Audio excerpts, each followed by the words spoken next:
नमस्कार दोस्तों, चलिए लेकर के आ गए हैं आपके लिए नॉन स्टॉप टेस्ट नंबर 13। जी हाँ दोस्तों, ये टेस्ट जो 13 देख रहे हैं, ये टेस्ट हुई थी पिछले दिन। उसी का आज क्या है कि यहाँ पे हम डिस्कशन कराने वाले हैं।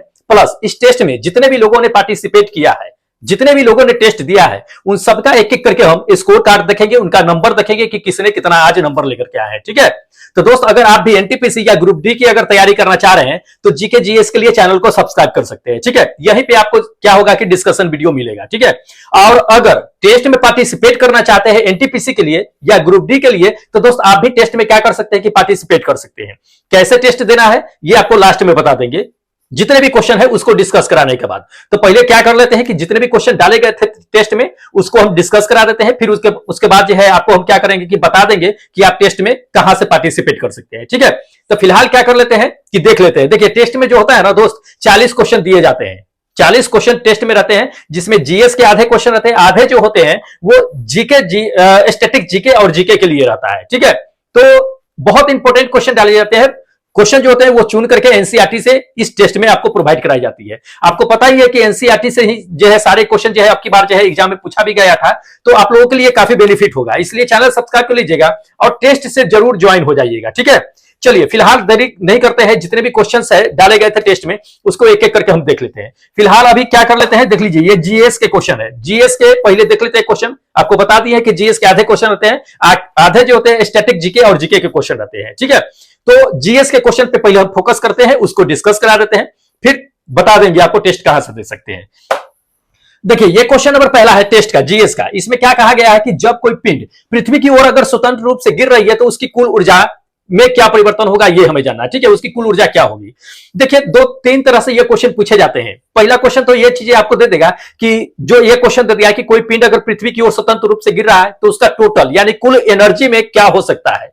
दूसरी क्वेश्चन ये समझ लीजिए कि ये पूछा जाता है कि अगर किसी पिंड को पृथ्वी से अगर ऊपर फेंका जा रहा है तो उसमें कौन सी ऊर्जा जो है परिवर्तन होती रहेगी या कौन सी ऊर्जा उसमें होती है, ये हमें जानना है। तीसरी ये चीजें पूछ देती है कि मान लीजिए कि कोई पृथ्वी से अगर नीचे की ओर जो है ऊपर से पृथ्वी की ओर अगर जो है पिंड गिर रही है तो उसमें कौन सी ऊर्जा परिवर्तन होगी, कौन सी ऊर्जा रहती है, ये पूछा जाता है। तीन तरह से क्वेश्चन पूछे जाते हैं, तीनों को समझ लीजिए। देखिए पहला क्वेश्चन तो आपको बताते हैं कि मान लीजिए किसी पिंड को अगर ऊपर की ओर फेंकते हैं तो उसमें स्थिति ऊर्जा होती है।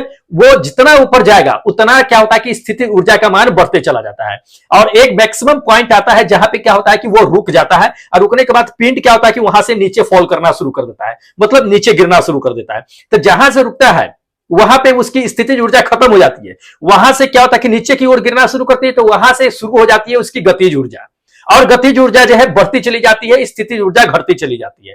पृथ्वी को टच करने से पहले उसकी मैक्सिमम गतिज ऊर्जा होती है, ध्यान रखिएगा इस चीज को। पृथ्वी को टच करने से पहले उसकी मैक्सिमम ऊर्जा गतिज ऊर्जा होती है।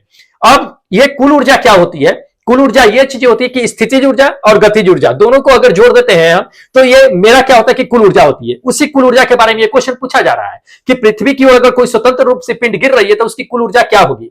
कुल ऊर्जा में कोई परिवर्तन नहीं होने वाला है, ध्यान रखिएगा इस चीज। क्या होता है, कुल ऊर्जा में कोई परिवर्तन नहीं होगा क्योंकि गतिज ऊर्जा बढ़ेगी। जितनी गतिज ऊर्जा नीचे की ओर बढ़ती है उतना ही स्थितिज ऊर्जा घटती चली जाती है। ठीक है, जितना गतिज ऊर्जा बढ़ती है उतना स्थितिज ऊर्जा क्या होता है कि घटता चला जाता है। इसको ध्यान रखिएगा, दोनों के योगफल को हम लोग जो है कुल ऊर्जा कहते हैं, इसलिए कुल ऊर्जा स्थिर रहती है, उसमें कोई परिवर्तन नहीं होता है।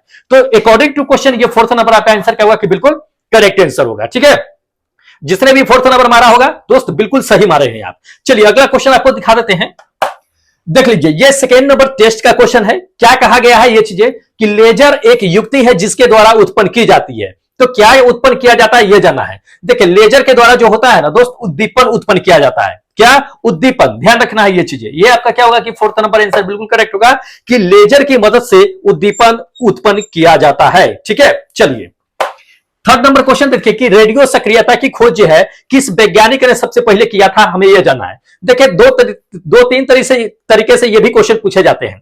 पहले तो ये चीजें देख लीजिए, ये आपको दे ही देता है कि रेडियो सक्रियता की खोज है किस वैज्ञानिक ने सबसे पहले की थी। दूसरी ये चीजें दे देता है कि रेडियो सक्रियता शब्द जो है वो सबसे पहले किसने गढ़ा था, किसने शब्द दिया था। तीसरी चीज ये कि रेडियो सक्रियता की खोज कब हुई थी, ये 3 क्वेश्चन आपको जो है एग्जाम में पूछे जाते हैं। तीनों क्वेश्चन आपको हम बता देते हैं। तो सबसे पहले तो ये चीजें जान लेते हैं कि रेडियो सक्रियता की खोज जो है वो सबसे पहले किसने किया था। तो दोस्त ये हेनरी बेक्लर साहब ने किया था। किसने? हेनरी बेक्लर साहब ने। ये थर्ड नंबर आपका आंसर क्या होगा कि बिल्कुल करेक्ट होगा कि हेनरी बेक्लर साहब ने ही सबसे पहले क्या किए थे कि रेडियो सक्रियता की खोज की थी। अब थोड़ा सा ये समझ लीजिए कि रेडियो सक्रियता वर्ड जो है ये सबसे पहले जो है किसने दिया था ये हमें जानना है। तो 1898 ईस्वी में मैडम क्यूरी ने क्या किया था कि इस वर्ड को दिया था। रेडियो सक्रियता वर्ड जो है सो 1898 ईस्वी में, ध्यान रखना है, रेडियो सक्रियता वर्ड जो दिया था मैडम क्यूरी ने बहुत सारे चीजों पे भी रिसर्च किए थे। पियरे मैडम क्यूरी का नाम सुने होइएगा, जिसके रेडियम हो गया, रेडियम का खोज भी उन्होंने किया था। उसके बाद जो है आपको थोरियम हो गया, थोरियम का भी खोज है उन्होंने किया था। तो इसी के आधार पर जो पूछे जाते हैं। और तीसरा क्वेश्चन ये चीज है कि रेडियो सक्रियता की खोज जो है वो कब की गई थी। तो दोस्त रेडियो सक्रियता की खोज जो है 1896 ईस्वी में की गई थी। इसको ध्यान में रखिएगा। ये तीनों क्वेश्चन जो है आपको पूछे जाएंगे एग्जाम में, भूलना नहीं है, ठीक है। और इस सबका अगर पीडीएफ लेना होगा तो पीडीएफ आपको पूरी डिटेल्स में दोस्त टेलीग्राम पे मिल जाएगी। तो टेलीग्राम से ज्वाइन हो जाएगा, लिंक आपको डिस्क्रिप्शन बॉक्स में ही दिया हुआ है, वहां पे ज्वाइन हो जाएगा। आपको जो है कल जो है क्या होता है कि 2-4 घंटे के बाद जो है टेलीग्राम पे ये पीडीएफ आपको सेंड कर दिया जाता है। तो वहां से आप क्या कर सकते हैं, पीडीएफ ले सकते हैं, ठीक है। अब बाकी टेस्ट जो देते हैं दोस्त, टेस्ट देने के बाद ही वो लोग अपना पीडीएफ डाउनलोड कर लेते हैं। तो टेस्ट दीजिए और उसी समय पीडीएफ डाउनलोड कर लीजिए, नहीं तो आप टेलीग्राम से ज्वाइन हो जाएगा, पीडीएफ आपको प्रोवाइड होती रहेगी, ठीक है। चलिए ज्यादा देरी नहीं करते हैं, अगला क्वेश्चन देख लेते हैं।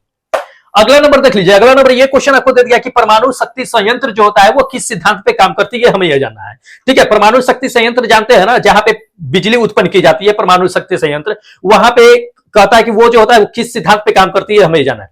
देखिए परमाणु शक्ति संयंत्र जो होता है वो नाभिकीय विखंडन पे काम करती है। किस पे? नाभिकीय विखंडन पे। ध्यान रखना है, ये आपका क्या होगा कि फर्स्ट नंबर आंसर बिल्कुल करेक्ट होगा कि नाभिकीय विखंडन के सिद्धांत पे काम करती है। नाभिकीय विखंडन में क्या होता है कि एक मतलब बड़ा परमाणु क्या होता है कि छोटे छोटे परमाणु में टूट जाते हैं। टूटने के बाद उसमें क्या होता है कि बहुत सारी मात्रा में क्या होता है कि एनर्जी उत्पन्न होती है। वो जो एनर्जी उत्पन्न होती है उसी से पानी को क्या किया जाता है कि बॉयल किया जाता है। बॉयल करने पे वहां से वाष्प निकलती है बड़ी मात्रा में, और उस वाष्प को टरबाइन पे डाला जाता है, टरबाइन को नचाया जाता है। नचने से क्या होता है कि उससे कनेक्टेड जो मोटर्स होते हैं वो नचता है। उसके बाद जो है इलेक्ट्रिसिटी उत्पन्न होता है, जिसको ट्रांसफार्मर से कनेक्ट किया जाता है और उसको हाई वोल्टेज करके जो है उसे डिस्ट्रीब्यूट किया जाता है, ठीक है। तो इसको ध्यान में रखिएगा, क्वेश्चन पूछे जाते हैं, इंपॉर्टेंट है। चलिए नेक्स्ट क्वेश्चन आपको बता देते हैं। अगला नंबर देख लीजिए। अगला नंबर ये क्वेश्चन दे दिया है कि निम्नलिखित में से कहता है कि प्रकाश का रंग जो है वो किससे संबंधित है, ठीक है। प्रकाश का रंग किससे संबंधित है, हमें यह जानना है। ये देख लीजिए, प्रकाश का रंग जो संबंधित है वो तरंगदैर्घ्य से, वेवलेंथ से संबंधित है। किससे? तरंगदैर्घ्य से। ये थर्ड नंबर आपका आंसर करेक्ट होगा। आप जानते होइएगा कि जिसका तरंगदैर्घ्य जितना अधिक होता है वो कम फैलता है और एकदम सीधी चलता है, ठीक है। जिसका कम तरंगदैर्घ्य होता है वो ज्यादा छितराता है और ज्यादा दूरी तक नहीं चलता है, ठीक है। इसकी फ्रीक्वेंसी जो होती है उतना ही कम होती है, इसको ध्यान में रखना है, ठीक है। जैसे कि मान लीजिए कि रेड हो गया, रेड का क्या होता है, तरंगदैर्घ्य होता है, क्या होता है, सबसे अधिक होती है। उसके बाद जो है बैगनी हो गया, उसका तरंगदैर्घ्य क्या होता है कि कम होता है। तो उसी के आधार पे क्या होता है कि कलर का डिसाइड किया जाता है वेवलेंथ के आधार पे। तो इसको ध्यान में रखना है दोस्त, पूछे जाते हैं। वेवलेंथ जो होता है वो नैनोमीटर में मेजर किया जाता है। कभी कभी ये क्वेश्चन पूछ देगा आपको कि अवरक्त प्रकाश जो होती है उसकी वेवलेंथ कितनी होती है। तो याद रखिएगा, अवरक्त प्रकाश का वेवलेंथ जो होता है वो 400 से 700 नैनोमीटर के आसपास में होती है। नैनोमीटर में इसको मेजर किया जाता है, ठीक है। तो इसको ध्यान में रखना है, इंपॉर्टेंट है।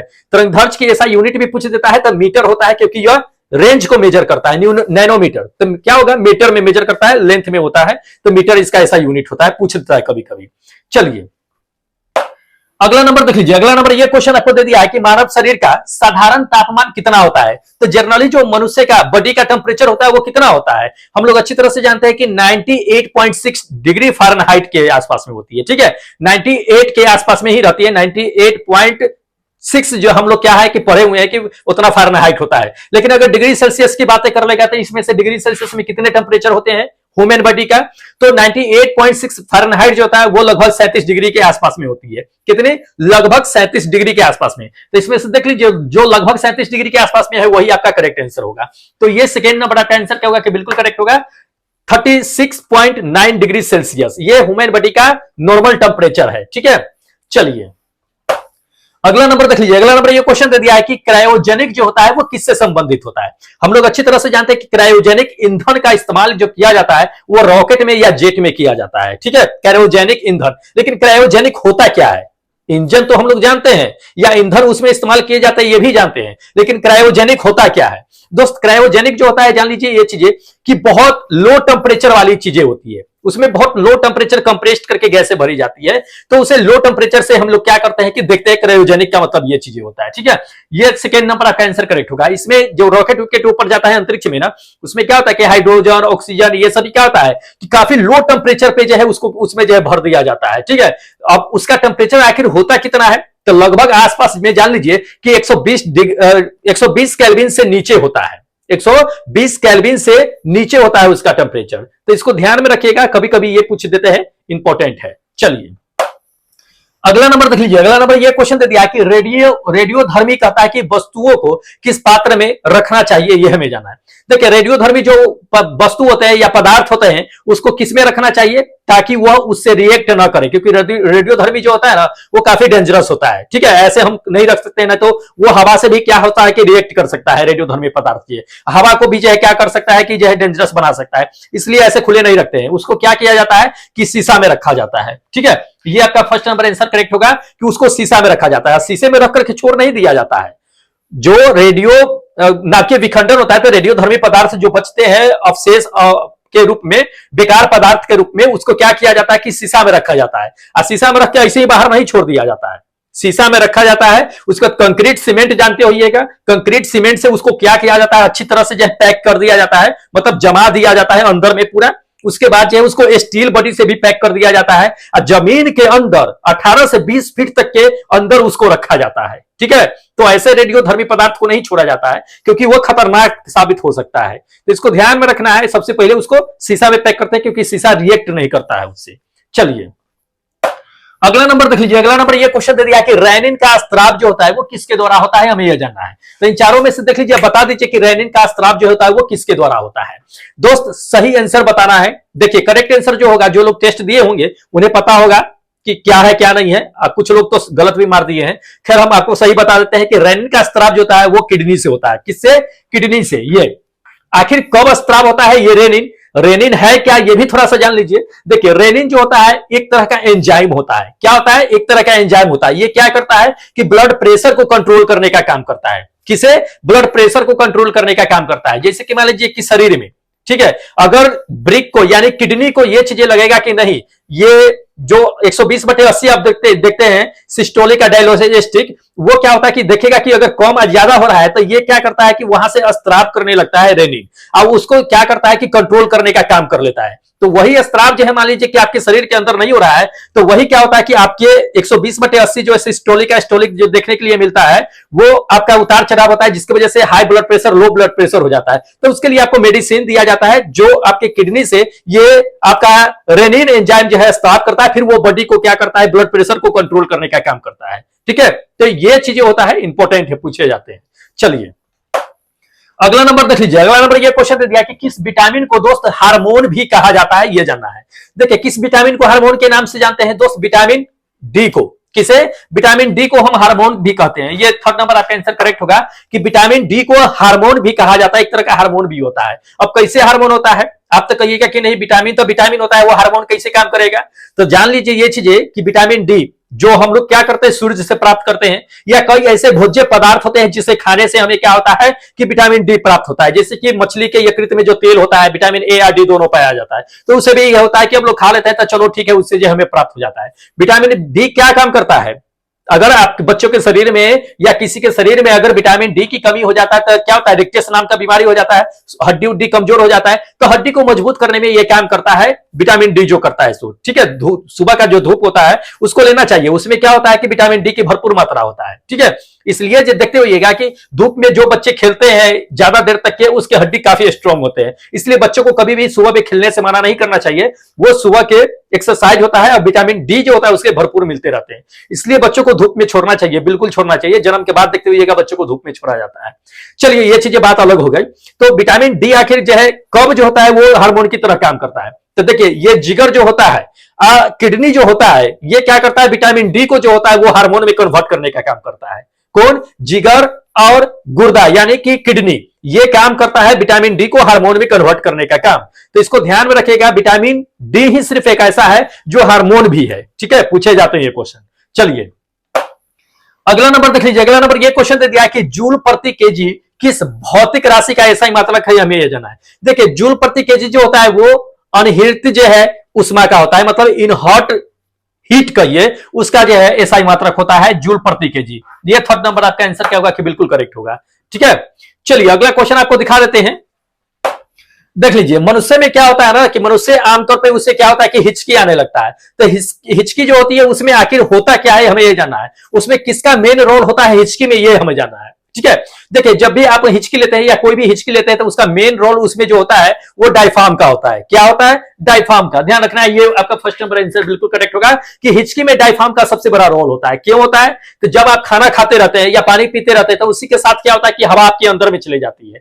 हवा चली जाती है तो आप जो सांस ले रहे हैं उसकी नली को थोड़ा सा ब्लॉक कर देता है, जिसकी वजह से डायफ्राम जो होता है वो थोड़ी सी नीचे चली जाती है और आप क्या होते हैं कि बार बार आपका हिचकी आना शुरू होता है। तो हिचकी आता है तो ये डायफ्राम जो होता है वो ऊपर आने की कोशिश करता है। ठीक है, ऊपर आने की कोशिश करता है। तो आप जब पानी पी लेते हैं तो वो रास्ता खुलता है, उसके बाद ये डायफ्राम थोड़ा सा ऊपर आता है, फिर आप नॉर्मल हो जाते हैं। ठीक है, तो इसको ध्यान में रखिएगा, डायफ्राम नीचे चली जाती है, इसको ध्यान में रखना है। चलिए अगला नंबर देख लीजिए, अगला नंबर ये क्वेश्चन दे दिया है कि चीनी के किण्वन के दौरान जो यौगिक हमेशा बनता है वह कौन सा यौगिक होता है, हमें यह जानना है। ठीक है, तो इसमें से देख लीजिए चीनी के किण्वन में के दौरान जो है कौन सा यौगिक बनेगा हमें यह बताना है। देखिए चीनी के किण्वन के दौरान जो बनेगा वो एथिल अल्कोहल बनता है। क्या बनता है?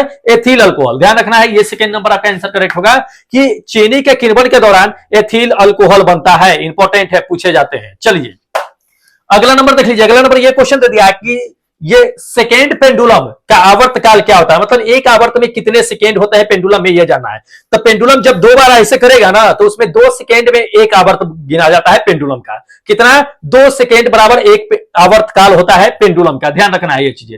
ये थर्ड नंबर आपका आंसर क्या होगा कि बिल्कुल करेक्ट होगा, 2 सेकेंड बराबर एक पेंडुलम, एक आवर्त काल। चलिए अगला नंबर देख लीजिए, अगला नंबर ये क्वेश्चन दे दिया कि निम्नलिखित में से कौन सा धातु और अधातु दोनों रूप में कार्य नहीं करता है, हमें जानना है। ठीक है, तो इसमें से 3 ऐसे हैं जो धातु और अधातु दोनों के रूप में कार्य करते हैं, लेकिन एक ऐसा ऑप्शन है आपको जो धातु अधातु के रूप में कार्य नहीं करता है। कौन है? तो ये ब्रोन है। ये सेकेंड नंबर आपका आंसर। ये ब्रोन जो है क्या करता है कि धातु अधातु के रूप में कार्य नहीं करता है। ठीक है, चलिए अगला नंबर देख लीजिए, अगला नंबर ये क्वेश्चन दिया कि नाभिकीय रिएक्टर के निर्माण में कहता है कि निम्नलिखित में से कौन सा एक अनिवार्य है, कौन सा जरूरी है नाभिकीय रिएक्टर के निर्माण में, इसमें से बता देना है। ठीक है, देखिए नाभिकीय रिएक्टर के निर्माण की अगर बात कर लेते हैं तो इसमें से कौन सा जरूरी होता है ये हमें जानना है। तो जर्केनियम का नाम सुने होइएगा, ये नहीं ये है ना, ये थर्ड नंबर जर्केनियम। जर्केनियम क्या करता है कि परमाणु नाभिकीय रिएक्टर जो होता है उसके निर्माण में ये काफी अहम रोल निभाता है। सिर्फ अब आपको बताते हैं कि नाभिकीय रिएक्टर में ही नहीं,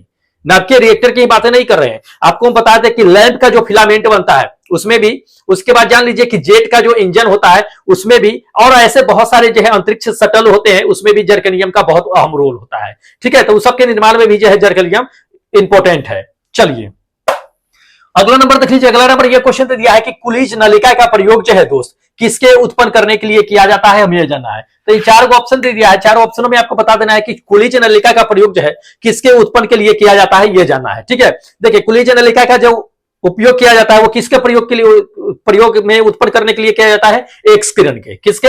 एक्स किरण के। ये आपका थर्ड नंबर आंसर बिल्कुल करेक्ट होगा कि एक्स किरण के निर्माण के लिए कुलीज नलिका का प्रयोग किया जाता है। कुलीज नलिका नाम क्यों पड़ा है? क्योंकि ये कुलीज नलिका के द्वारा क्या होता है, कुलीज एक ट्यूब होता है, कुलीज नलिका ट्यूब, नलिका मतलब क्या, ट्यूब।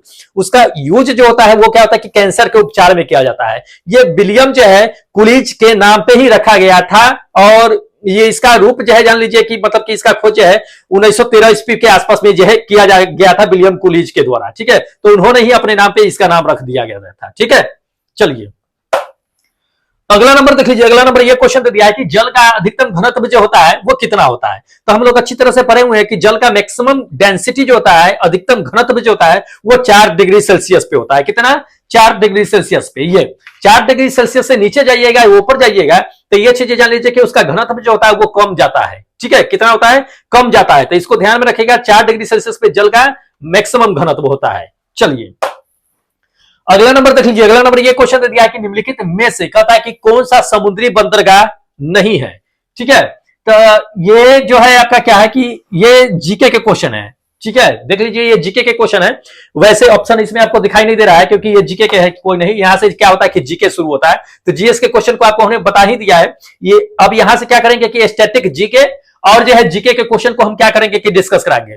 तो चलिए इसमें से इसका ऑप्शन देख लेते हैं कि निम्नलिखित में से जो है क्या कहता है कि कौन सा जो है समुद्री बंदरगाह नहीं है। चलिए ऑप्शन देख लीजिए, ये 4 ऑप्शन है, इसमें से बता देना है कि कौन जो है ये समुद्री बंदरगाह नहीं है। देखिए करेक्ट आंसर बता देते हैं कि इसमें से कौन सा समुद्री बंदरगाह नहीं है। ये फर्स्ट नंबर आप जो देख रहे हैं काहिरा। काहिरा क्या है कि एक समुद्री बंदरगाह नहीं है। काहिरा क्या है कि मिस्र की राजधानी है। क्या है? मिस्र की राजधानी है जो नील नदी के किनारे है। अफ्रीका महाद्वीप की जो है सबसे बड़ा जो है ये नगर है। ठीक है, तो काहिरा में किसी भी प्रकार का क्या है कि ये आपका जो बंदरगाह नहीं है। बाकी ये सब जो देख रहे हैं ये सब जो है एक तरह का बंदरगाह है। जैसे कि मान लीजिए कि डल्विन दे दिया है, डल्विन तो आयरलैंड की राजधानी ये है, डल्विन जो है सो लिस्बन है। लिस्बन क्या है कि यूरोप जो पुर्तगाल देख रहे हैं उसकी राजधानी है। और जो स्टारडम, स्टारडम क्या है कि आपका जो है नीदरलैंड की राजधानी है। ठीक है, तो इसको ध्यान में रखिएगा। ये सब जगह पे क्या है कि तीनों पे आपको जो है देखने के लिए मिलेगा एक बहुत बड़ा बंदरगाह। ठीक है, चलिए अगला नंबर देख लीजिए। अगला नंबर ये क्वेश्चन दे दिया है कि उत्तरी गोलार्ध में सबसे लंबा दिन कौन सा होता है। 2 तरह से क्वेश्चन आते हैं इसके। एक तो आपको ये चीजें दे देगा कि उत्तरी गोलार्ध का सबसे लंबा दिन किस दिन होता है। तो जिस दिन सबसे लंबा दिन होगा उसी दिन सबसे छोटा रात भी होगा। ठीक है, तो रात भी पूछ देता है कि उत्तरी गोलार्ध का सबसे छोटा रात कौन सा मतलब नाइट होगा ये जानना है। और सबसे लंबा दिन किस दिन होता है ये देखिए 21 जून को। किस दिन? 21 जून को। ध्यान रखना है, ये सेकंड नंबर आपका आंसर क्या होगा कि बिल्कुल करेक्ट होगा। 21 जून को उत्तरी गोलार्ध में ये सबसे लंबा दिन होता है और उसी दिन ये सबसे क्या होता है कि छोटा रात भी होता है। तो इसको ध्यान में रखना है, पूछे जाते हैं ये क्वेश्चन। ठीक है, चलिए अगला नंबर देख लीजिए। अगला नंबर ये क्वेश्चन दे दिया कि विश्व का सबसे बड़ा गर्म रेगिस्तान कौन सा है, हमें यह जानना है। ठीक है, सबसे बड़ा गर्म रेगिस्तान दे दिया है, तो गर्म रेगिस्तान की बातें कर रहा है, तो सबसे बड़ा गर्म रेगिस्तान विश्व का कौन सा है हमें यह जानना है। तो इन चारों में से देखिए बता दीजिए कि सबसे बड़ा गर्म रेगिस्तान कौन सा है। देखिए आपको करेक्ट आंसर बता देते हैं। ये फर्स्ट नंबर सहारा। सहारा जो है ये विश्व का सबसे बड़ा गर्म रेगिस्तानों में से एक है। ठीक है, इसको ध्यान में रखिएगा।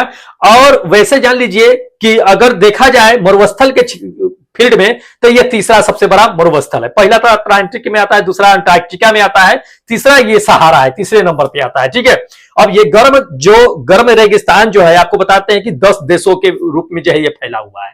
कितने? 10 देशों के रूप में। यहां पे क्या होता है कि दिन के समय में आपको काफी ज्यादा टेम्परेचर होता है, रात में उतना ही जो है क्या होता है कि सबसे ज्यादा ठंडा भी होता है। ठीक है, यहाँ पे बारिश बहुत कम होती है, 250 मिलीमीटर के आसपास में क्या होती है कि ये बारिश होती है, उससे भी कम होती है। तो इसको ध्यान में रखिएगा, सहारा जो है विश्व का सबसे बड़ा गर्म रेगिस्तानों में से एक है। ठीक है, चलिए अगला नंबर देख लीजिए। अगला नंबर ये क्वेश्चन दे दिया कि भारत की कोकिला किसे कहा जाता है, हमें यह जानना है। ठीक है, तो हम लोग अच्छी तरह से जानते हैं कि भारत की कोकिला किसे कहते हैं, सरोजिनी नायडू को। किसे? सरोजिनी नायडू को। ध्यान रखना है, ये फोर्थ नंबर आपका आंसर क्या होगा कि बिल्कुल करेक्ट होगा। सरोजिनी नायडू को जो है भारत की कोकिला कहा जाता है। ये सरोजिनी नायडू जो थे ये एक तरह के कवित्री भी थे, मतलब कवित्री कहिए इसको, कवि, राजनीतिज्ञ और स्वतंत्रता सेनानी भी थे। ठीक है, महात्मा गांधी ने ही इन्हें जो है कोकिला कह करके या कोकिला की उपाधि दिए थे, ये कह सकते भारत की कोकिला कहे थे महात्मा गांधी ने। तो कभी कभी ये क्वेश्चन पूछ देता है कि सरोजिनी नायडू को जो है कोकिला किन्होंने नाम दिया था, तो महात्मा गांधी ने नाम दिया था। इसको ध्यान में रखिएगा। ये जो है भारतीय राष्ट्रीय कांग्रेस की जो है पहली महिला अध्यक्ष भी थी, तो इसको ध्यान में रखिएगा, हो सकता है जो है पूछे जा सके। ठीक है, चलिए अगला नंबर देख लीजिए। अगला नंबर ये क्वेश्चन दे दिया कि बिल गेट्स किससे संबंधित है, हमें यह जानना है। ठीक है, तो बिल गेट्स के बारे में तो हम लोग अच्छी तरह से जानते हैं, अमीरों में से एक अमीर ये भी आते हैं बिल गेट्स जो है सो। तो ये किससे संबंधित रखते हैं, ये माइक्रोसॉफ्ट से संबंधित रखते हैं, जो कंप्यूटर का माइक्रोसॉफ्ट होता है उससे ये संबंधित रखते हैं। तो ये आका क्या हुआ कि ये फोर्थ नंबर बिल्कुल आंसर करेक्ट होगा कि माइक्रोसॉफ्ट से संबंधित रखते हैं बिल गेट्स जो होते हैं सो। ठीक है, चलिए अगला क्वेश्चन आपको दिखा देते हैं, देख लीजिए। अगला क्वेश्चन ये दे दिया कि अवध के अंतिम नवाब कौन थे, हमें यह जानना है। ठीक है, देखिए अवध के अंतिम नवाब की अगर बात कर लेते हैं तो अवध का अंतिम नवाब जो थे ये वाजिद अली शाह थे। कौन थे? वाजिद अली शाह। ध्यान रखना है, ये सेकेंड नंबर आपका आंसर करेक्ट होगा। ये वाजिद अली खां मतलब वाजिद अली शाह जो थे ये अंतिम जो है नवाब कहे जाते हैं अवध के अंतिम नवाब। ये जो थे लखनऊ के नवाब भी कहिए, और लखनऊ में वैसे भी आपको पता ही है कि सब नवाब ही है। ठीक है, बहुत सारे नवाब आपको देखने के लिए मिलेगा। नवाबों का शहर जो है वैसे लखनऊ को ही कहा जाता है, ये चीजें जान लीजिए। इसने जो शासन किया था ये 1856 तक के जो है इन्होंने क्या किया था कि शासन किया था, ठीक है। ब्रिटिश सरकार ने क्या किया था कि इसको जो है कुछ आरोप के अंदर में इसको क्या किए गए थे कि पद से हटा दिए गए थे।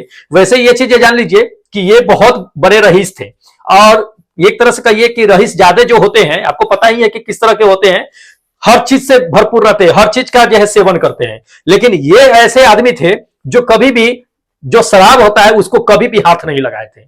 ऐसा माना भी जाता है कि इन्होंने 300 से ऊपर जो है शादियां की थी बंगाल, ये जो है नवाब जो साहब जो थे, ठीक है, वाजिद अली शाह। तो ऐसा इसे माना जाता है, लेकिन पुष्टि कहां तक है ये पता नहीं है। चलिए अगला नंबर देख लीजिए। अगला नंबर ये क्वेश्चन दे दिया कि निम्नलिखित में से कौन सा हेली धूमकेतु जो है भारत में दिखाई देगा। मतलब ये क्वेश्चन थोड़ा सा गलत है। ये क्वेश्चन होना चाहिए था कि हेली धूमकेतु जो होगा वो कितने वर्षों के बाद दिखाई देती है, ये क्वेश्चन होना चाहिए था। खैर कोई नहीं, गलती से जो ये हो गया है। तो ये चीजें जान लीजिए कि हेलिक धूमकेतु जो होगा वो क्या होता है कि 76 वर्षों के बाद दिखाई देता है, 75 से 76 वर्षों के बाद। ध्यान रखना है ये चीजें। ये थर्ड नंबर आपका आंसर क्या होगा कि बिल्कुल करेक्ट होगा कि 76 वर्षों के बाद जो है ये दिखाई देती है। सबसे पहले ये कब दिखाई दी थी ये भारत में, थोड़ा सा ये चीजें जान लीजिए, और अगली बार कब दिखाई देगी ये भी जान लीजिए। तो हेलिक धूमकेतु जो है वो सबसे पहली बार जो दिखाई दी थी वो 1986 ईस्वी के आसपास में दिखाई दी थी। 1986 में हेली धूमकेतु सबसे पहले 1986 में दिखाई दी थी। अब वहां से 76 वर्ष जोड़ दीजिए तो अगला जो आएगा 2061 ईस्वी में जो है फिर से हेली धूमकेतु दिखाई देगी, ठीक है। जब हेली धूमकेतु जो होता है ये चीज जान लीजिए कि हेली धूमकेतु आखिर बना किससे होता है। तो वैज्ञानिक के अनुसार अगर माना जाए तो हेलिक धूमकेतु जो है वो पानी, बर्फ और कार्बन डाइऑक्साइडों से मिलकर के बना हुआ है। जब ये चलती है तो क्या करती है ना कि पीछे की ओर जो है रॉकेट की तरह धुआं छोड़ती चली जाती है। जैसे जानते हुएगा आकाश में क्या होता है कि रॉकेट उड़ता है, तो रॉकेट उड़ने के बाद क्या होता है कि पीछे की ओर जो है धुआं छोड़ते चली जाती है। ठीक उसी तरह से हेली धूमकेतु जब निकलती है तो ये अपने पीछे क्या होती है कि धुआं छोड़ती चली जाती है, ठीक है। ये सूर्य के चारों ओर जो है 18 डिग्री जो है 18 डिग्री पे झुक करके जो क्या करता है कि रोटेशन करता है। अब प्रत्येक 76 साल के बाद जो है ये चीजें दिखाई देते रहता है, तो इसको ध्यान देना है, इंपॉर्टेंट है। चलिए अगला क्वेश्चन देख लीजिए। अगला क्वेश्चन दे दिया कि निम्नलिखित में से किस दिन कहता है कि स्वास्थ्य दिवस मनाया जाता है, हमें यह जानना है, ठीक है। देखिए स्वास्थ्य दिवस जो मनाया जाता है वो 7 अप्रैल को मनाया जाता है। कब? 7 अप्रैल को। ये आपका क्या होगा कि फर्स्ट नंबर आंसर बिल्कुल करेक्ट होगा कि 7 अप्रैल को विश्व स्वास्थ्य दिवस जो है मनाया जाता है। क्यों मनाया जाता है? तो ये इसलिए मनाया जाता है कि विश्व में जितने भी लोग हैं, जनता है, वो स्वास्थ्य के प्रति जागरूकता करना होता है, ठीक है। स्वास्थ्य के प्रति जागरूकता, बीमार न हो, बीमार से कैसे बचना है, कैसे स्वस्थ रहना है, इसके लिए जो है जागरूकता फैलाने के लिए प्रत्येक 7 अप्रैल को विश्व स्वास्थ्य दिवस मनाया जाता है, ठीक है। चलिए अगला नंबर देख लीजिए। अगला नंबर ये क्वेश्चन दे दिया है कि विंध्य और सतपुरा के पर्वत के बीच जो है बहने वाली नदी का आपको क्या करना है कि नाम बताना है कि कौन सी नदी है। देखिए विंध्य और सतपुरा के पर्वत माला जो है उसके बीच जो बहने वाली नदी है वो नर्मदा नदी है। कौन सी? नर्मदा नदी। ध्यान रखिएगा ये आपका क्या होगा कि फर्स्ट नंबर आंसर बिल्कुल करेक्ट होगा कि नर्मदा नदी है, ठीक है। तो इंपॉर्टेंट है, ये दक्षिण अरब सागर में जाकर के क्या करती है कि ये मिल जाती है। तो इंपॉर्टेंट है, दक्षिण से अरब सागर जो है ना उसमें जाकर मिल जाती है नर्मदा जो है। सो कभी कभी पूछ देता है ये चीजें, तो इसको ध्यान में रखिएगा, नोट करके रखिएगा। चलिए अगला नंबर देख लीजिए। अगला नंबर एक क्वेश्चन दे दिया कि निम्नलिखित में से कहता है कि कौन जो है इटली की मुद्रा है, हमें ये जानना है। तो इटली की मुद्रा कौन सी है? इन चारों ऑप्शनों में से देख लीजिए, आप बता दीजिए कि इटली की मुद्रा क्या है। देखिए आपको पता ही है कि इटली का मुद्रा जो है वो यूरो है। क्या है? यूरो। यूरो में काउंट करते हैं। ये आपका क्या होगा कि फोर्थ नंबर आंसर बिल्कुल करेक्ट होगा कि यूरो है। बाकी जो है डॉलर तो आपको पता ही है कि यूएस का क्या है कि डॉलर होता है।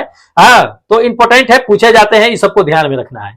चलिए अगला नंबर देख लीजिए। अगला नंबर ये क्वेश्चन दे दिया कि भारतीय रेलवे कहता है कि निम्नलिखित में से कौन सा संयंत्र कहता है कि कपूरथला में स्थित है, ठीक है। तो रेलवे का कौन सा कारखाना जो है कपूरथला में स्थित है ये जाना है। तो आपको पता ही है कि कपूरथला में क्या बनता है, रेल का कोच जो देखते हैं आप, बोगी जो देखते हैं, वो बोगी क्या होता है कि कपूरथला में बनता है। कपूरथला में रेलवे कोच का बोगी का क्या की फैक्ट्री है, ठीक है। तो इसको ध्यान में रखेगा, ये थर्ड नंबर आंसर बिल्कुल करेक्ट होगा कि रेल कोच का फैक्ट्री है कपूरथला में।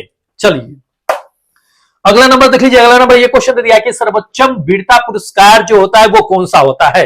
तो सर्वोच्चम जो है वीरता पुरस्कार कौन सा है, हमें यह जानना है इन चारों में से। देखिए फटाफट बता दीजिए कि कौन सा है सर्वोच्चम वीरता पुरस्कार जो होता है। देखिए सर्वोच्चम वीरता पुरस्कार जो होता है वो परमवीर चक्र होता है। कौन सा? परमवीर चक्र। ये किसे दिया जाता है परमवीर चक्र? जल सेना, थल सेना, वायु सेना को, ये तीनों को दिया जा सकता है, आपको जो दिया जाता है ये परमवीर चक्र। ठीक है, ये सैनिकों लोगों को ही दिया जाता है। कब दिया जाता है ये जान लीजिए, तो युद्ध के दौरान, युद्ध के दौरान अगर जो है कोई बहुत बड़ा महान काम कर लिए, या मान लीजिए कि उसी युद्ध के दौरान उसकी जो है क्या होता है कि शहीद हो गए, तो उनसे क्या किया जाता है कि परमवीर चक्र जो है दिया जाता है। ठीक है, तो इसको ध्यान में रखिएगा। वैसे जान लीजिए कि सेना में जो चक्र जो भी जो है मिलते हैं, पुरस्कार मिलते हैं, उसको जान लीजिए सबसे टॉप में रखा गया है परमवीर चक्र को। उसके बाद जो है अशोक चक्र को रखा गया है सेकेंड नंबर पे, थर्ड नंबर पे महावीर चक्र रखा गया है, फोर्थ नंबर पे जो है कीर्ति चक्र रखा गया है, चौथे नंबर पे वीर चक्र रखा गया है, पांचवें नंबर पे जो है जान लीजिए कि शौर्य चक्र रखा गया है। तो ये चक्र जो है आपको सेना में दिए जाते हैं, चाहे वो थल सेना हो, चाहे जल सेना हो, चाहे वायु सेना हो। ठीक है, इसको ध्यान में रखना है, इंपॉर्टेंट है। चलिए अगला नंबर देख लीजिए। अगला नंबर ये क्वेश्चन दे दिया है कि भारत में लड़कियों के विवाह की न्यूनतम कानून आयु कितनी है, हमें ये जानना है। ठीक है, देखिए बहुतों लोगों ने इसमें 21 वर्ष मार दिए, बहुतों लोगों ने 18 वर्ष मार दिए हैं। ठीक है, कि बहुतों लोगों ने मारा कि नहीं भारत में लड़कियों की विवाह की जो आयु है वो 18 वर्ष है, बहुतों ने ये चीजें मारा है कि 21 वर्ष है। दोस्त आप कमेंट करके बताते रहिए कि क्या आयु है भारत में लड़कियों की शादी का, विवाह का। देखिए करेक्ट आंसर बता देते हैं कि भारत में विवाह के लड़कियों की जो आयु है वो 18 वर्ष है। कितनी? 18 वर्ष, ये सेकेंड नंबर। लेकिन आप कहिएगा कि नहीं 21 वर्ष है, 21 वर्ष अभी हुआ नहीं है। 2021 में केंद्र सरकार ने इस पे जो है संशोधन किया गया था और कहा भी गया था कि लड़कियों की आयु जो है वो 18 वर्ष से बढ़ा करके 21 वर्ष कर दिया जाए, जिसके तहत जो है कुछ ऐसे राज्य हैं जो इसे मान भी लिए थे और मान करके उसे अप्लाई भी कर रखे हैं। जैसे मान लीजिए कि हिमाचल प्रदेश में चले जाइएगा, तो हिमाचल प्रदेश में क्या है कि लड़कियों की आयु जो है 18 वर्ष नहीं है शादी की, 21 वर्ष है। अगर 21 वर्ष से पहले आप शादी कर देते हैं तो आप जान लीजिए कि आपके ऊपर कानूनी कार्रवाई भी किया जा सकता है।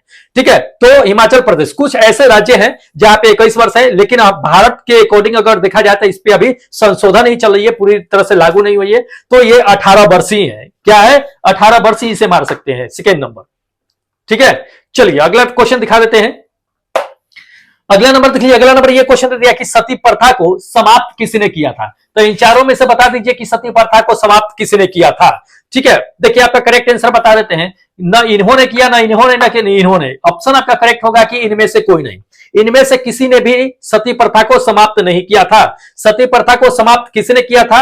1829 ईस्वी में ब्रिटिश सरकार ने क्या किया था कि सती प्रथा को समाप्त कर दिया था। ठीक है, ये समाप्त करने में किसकी अहम भूमिका थी ये भी जान लीजिए। तो आप जानते होइएगा कि सती प्रथा को समाप्त करने में राजा राम मोहन राय की अहम भूमिका थी, लेकिन इसको जो है पारित करने वाला लॉर्ड विलियम बेंटिंक थे।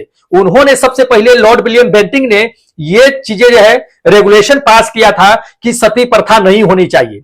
फिर राजा राम मोहन साहब आए थे और उस पर जोर शोर जो है बंद कराने के लिए जो है आवाज उठाए थे, वो बहुत बड़ी भूमिका उन्होंने निभाई थी। अब बस उसके बाद जो है 1829 ईस्वी में ब्रिटिश सरकार ने इस पे पूर्ण तरह से रोक लगा दिया कि जो भी सती प्रथा करेगा उस पर कानूनी कार्रवाई होगी, उसे भी जो है मृत्यु दंड की सजा दी जाएगी। ठीक है, इसको ध्यान में रखिएगा, ऑप्शन आपका जो होगा अकॉर्डिंग टू क्वेश्चन नहीं होगा। ठीक है, चलिए अगला नंबर देख लीजिए। अगला नंबर दे दिया कि वह व्यक्ति कौन थे जो जलियांवाला बाग के हत्याकांड को बदला लेने के लिए इंग्लैंड में जाकर के जनरल डायर को गोली मार दिया था। जी हाँ दोस्तों, इन चारों ऑप्शनों में से देख लीजिए, बता दीजिए कि वह महान पुरुष कौन थे, वो महान आदमी कौन थे जो जलियांवाला बाग के कांड जो हुआ था उसकी बदला लेने के लिए जनरल डायर को इंग्लैंड में जाकर के, इंग्लैंड में घुस के गोली मार दिए थे। ठीक है, देखिए करेक्ट आंसर बताते हैं, उधम सिंह। कौन थे? उधम सिंह। ये फोर्थ नंबर, उधम सिंह ही थे जो जलियांवाला बाग के हत्याकांड जो हुआ था उसका बदला लेने के लिए इंग्लैंड में गए थे। और इंग्लैंड में क्या था कि जनरल डायर जो थे वो मीटिंग कर रहे थे और उसी मीटिंग के दौरान लंदन में क्या किए थे कि उधम सिंह उसको गोली मार दिए थे। ठीक है, गोली लगने के बाद जो है पूरे लंदन में इस बात की सनसनी फैल गई थी कि जनरल डायर अब नहीं रहे, उसकी जो है गोली लग चुकी है। ठीक है, चलिए अगला नंबर देख लीजिए। अगला नंबर ये क्वेश्चन दे दिया कि सारनाथ भगवान बुद्ध के किस प्रकार से जुड़े हुए, ये हमें जाना है। मतलब सारनाथ जो है भगवान बुद्ध से किस प्रकार जुड़े हुए ये जाना है। तो आपको पता ही है कि सारनाथ में भगवान बुद्ध ने सबसे पहले अपना उपदेश दिया था। क्या दिए थे?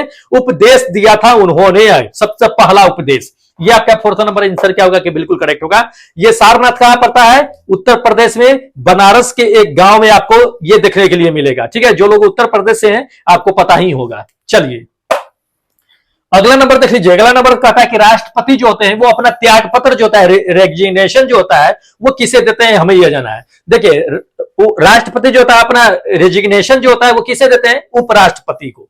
किसे, उपराष्ट्रपति को। अब मान लीजिए कि ये उपराष्ट्रपति न रहे, तब किसे देंगे अपना रेजिग्नेशन, तब देंगे ये जो अपना सर्वोच्च न्यायालय जो होते हैं उसके मुख्य न्यायाधीश जो होते हैं उसे अपना रेजिग्नेशन देंगे, ठीक है। और ये उपराष्ट्रपति जो होते हैं वो राष्ट्रपति को देते हैं। राष्ट्रपति ना हो तो फिर ये जो है उसी के पास में जाते हैं। तो इसको ध्यान में रखिएगा, इंपॉर्टेंट है, पूछे जाते हैं ये क्वेश्चन। चलिए अगला क्वेश्चन दिखा देते हैं। अकबरनामा, अकबरनामा किसके द्वारा लिखी गई थी दोस्त, हमें यह जानना है। तो हम लोग अच्छी तरह से जानते हैं कि अकबरनामा जो लिखी गई थी अबुल फजल के द्वारा। किसके द्वारा, अबुल फजल के द्वारा। ये आपका क्या होगा, फर्स्ट नंबर आंसर बिल्कुल करेक्ट होगा कि अबुल फजल के द्वारा अकबरनामा लिखा गया था। अबुल फजल जो अकबर के दरबार में 9 रत्न रहते थे, उसी में से एक रत्न जो है अबुल फजल को भी माना जाता है। और अबुल फजल जो अकबरनामा लिखे थे, उसको अकबरनामा को लिखने में ऐसा माना जाता है कि 7 साल का वक्त लग गया था, 7 ईयर्स। जी हाँ, ठीक है। चलिए अगला क्वेश्चन दिखा देते हैं। इसमें आपको जो है अकबर के पूरी जीवनी देखने के लिए मिलेगा, ठीक है। 7 साल वक्त लगा गया था। चलिए अगला नंबर देख लीजिए। अगला नंबर यह कहता है कि भारत की संविधान सभा के अध्यक्ष कौन थे। कई तरह से क्वेश्चन जो पूछे जाते हैं, कई तरह से ये क्वेश्चन जो है जुड़े हुए हैं आप लोगों के एग्जाम के लिए। देखिए, एक तो पूछा जाता है कि अध्यक्ष कौन थे, एक अस्थायी अध्यक्ष कौन थे, एक प्रारूप के अध्यक्ष कौन थे, सलाहकार कौन थे। कई तरह से क्वेश्चन ये संविधान से पूछे जाते हैं। इससे पहले भी टेस्ट हुई थी, उसमें हमने आपको बता दिया था, क्योंकि काफी हाईलाइटेड क्वेश्चन है, इसलिए आपको हम ये चीजें बार बार बता देते हैं। देखिए, संविधान सभा के जो अध्यक्ष थे वो राजेंद्र प्रसाद थे। कौन थे, राजेंद्र प्रसाद। ध्यान रखिएगा, ये सेकेंड नंबर आपका आंसर करेक्ट होगा। और अस्थायी तौर पे कौन थे, क्योंकि पूछे जाते हैं, तो अस्थायी अध्यक्ष जो थे वो डॉक्टर सच्चिदानंद थे। सलाहकार के रूप में किसे माना जाता है, तो बीएन राव को माना जाता है सलाहकार के रूप में। ध्यान रखिएगा। प्रारूप समिति के अध्यक्ष कौन थे, अपने भीमराव अंबेडकर साहब थे, ठीक है। उसमें 22 समितियां बनी हुई थी, इसको ध्यान में रखना है। जो अपना संविधान अपनाया गया था वो कब अपनाया गया था, पूर्ण रूप से अपना ली गई थी 26 जनवरी 1950 को जो है संविधान लागू कर दिया गया था। अपनाया कब गया था, 26 नवंबर 1949 को, ठीक है।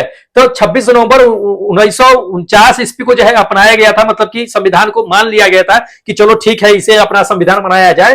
तो 1950 में इसको पूर्ण रूप से लागू किया गया था 26 जनवरी 1950 को। 26 जनवरी 1950 को संविधान लागू करने से पहले 2 दिन पहले एक बार फिर बैठक हुई थी 24 जनवरी 1950 को। कुल कितने भी बैठक हुई थी, तो संविधान जब तक बन रहा था तब तक की बातें कर लेते हैं, 141 बार बैठक की गई थी। लास्ट बैठक जो है 24 जनवरी 1950 को हुई थी, जो 26 जनवरी आप देख रहे हैं उसके ठीक 2 दिन बाद। तो इसको ध्यान में रखिएगा, इंपॉर्टेंट क्वेश्चन है। तो दोस्त इतने क्वेश्चन थे जो आपके टेस्ट में दिए गए थे, जो काफी इंपॉर्टेंट है दोस्त। आपके एग्जाम के ध्यान में रखते हुए सारे क्वेश्चन को तैयार किया जाता है। आज भी आपका टेस्ट नंबर जो है 14 एक्टिव है, जाकर के टेस्ट लगा लीजिएगा। जो लोग टेस्ट में भाग लेते हैं और जो लोग भाग लेना चाहते हैं दोस्त, आपको हम बताते हैं कि आप कहां से टेस्ट में भाग लेना सकते हैं, ठीक है।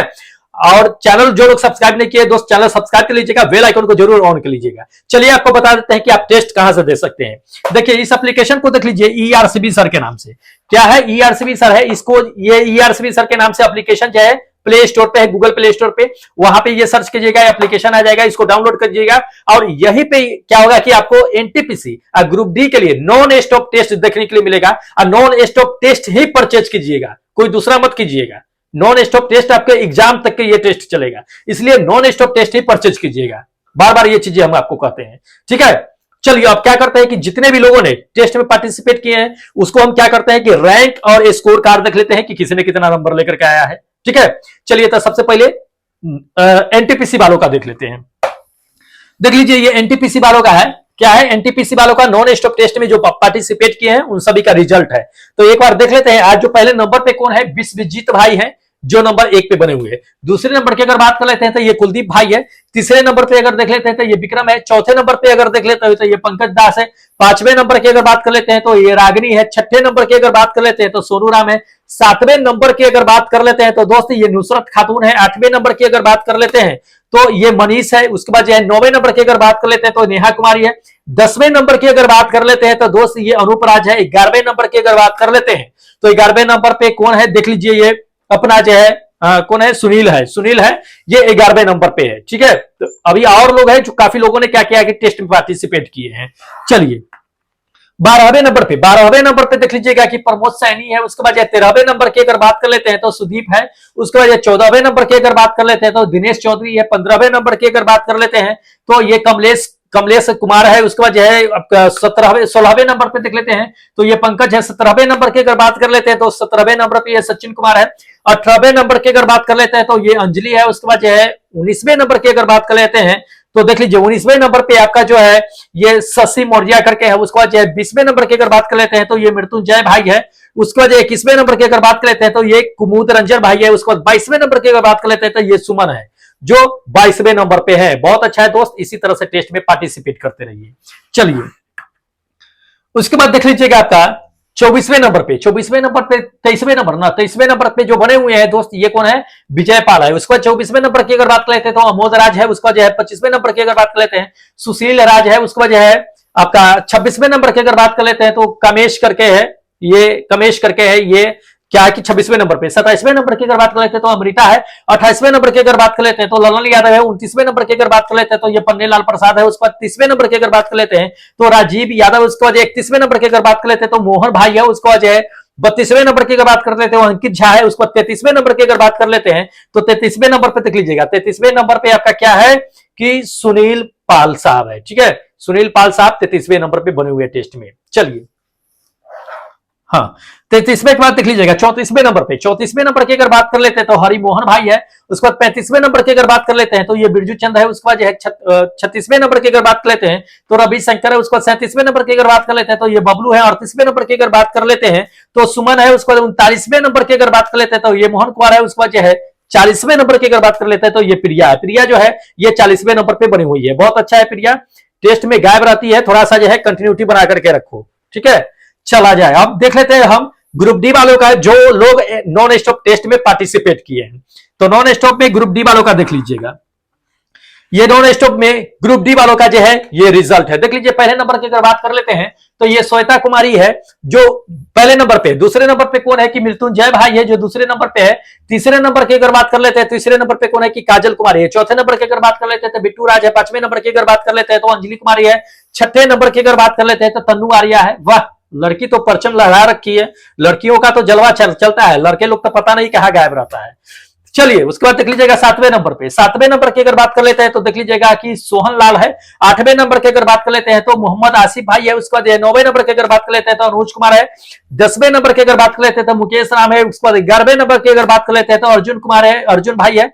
उसके बाद 12वें नंबर की अगर बात कर लेते हैं तो 12वें नंबर 12वें नंबर पे कौन है कि रमेश भाई है, रमेश राम करके हैं। उसके बाद 13वें नंबर की अगर बात कर लेते हैं तो दोस्त 13वें नंबर पे देख लीजिएगा आपका कि सानिया है, सानिया 1 2 3 करके जो है 13वें नंबर पे है। 14वें नंबर पे देख लीजिएगा पवन करके है। उसके बाद 15वें नंबर की अगर बात कर लेते हैं तो शंकर है। उसके बाद जो है 16वें नंबर की अगर बात कर लेते हैं तो संजय है। उसके बाद 17वें नंबर की अगर बात कर लेते हैं तो सुमन पाल है। 18वें नंबर की अगर बात कर लेते हैं तो दोस्त सूरज है। उसके बाद 19वें नंबर की अगर बात कर लेते हैं तो दोस्त अक्षय भाई है। उसके बाद जो है आपका 20वें नंबर की अगर बात कर लेते हैं तो ये चंदन है। उसके बाद 21वें नंबर की अगर बात कर लेते हैं तो 21वें नंबर पे कौन है कि लोकेश भाई है। उसके बाद 22वें नंबर की अगर बात कर लेते हैं तो अनीश कुमार है। 22वें नंबर पे अनीश कुमार है। चलिए और आगे हम देख लेते हैं अभी 23वें नंबर पे देख लीजिएगा। 23वें नंबर की अगर बात कर लेते हैं तो रंजन पंडित करके है, जो नहीं रंजन नहीं अनीश है ना। हाँ उसका 23वें नंबर पे 24वें नंबर पे अनीश रंजन पंडित करके है।